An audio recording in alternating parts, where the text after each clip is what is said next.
Hello বন্ধুরা, তোমাদেরকে আজ নিয়ে চলে এলাম আমাদের ঘরোয়া ভাষায় কিভাবে বাংলা ভাষায় কথা বলা যায়।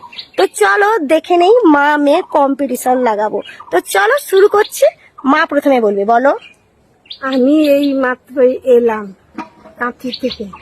আমি ও আইলি কাঁথির হুঁ। তারপরে এই মাত্র ভাত খেয়ে উঠলাম। আমি ও ভাত খাই কি উঠলি গো।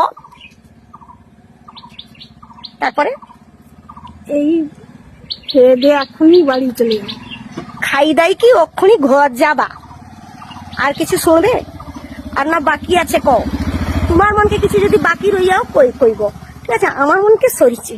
তো ওরকম ভিডিও পাইতে হইলে লাইক কমেন্ট শেয়ার করি কি, আর যার মনে অক্ষর বি দেখো তো ফলো আর সাবস্ক্রাইব করনি, পটকি করে দিও। হবে এই যে এক্ষুনি করতে হবে না, পটকি করে দিও।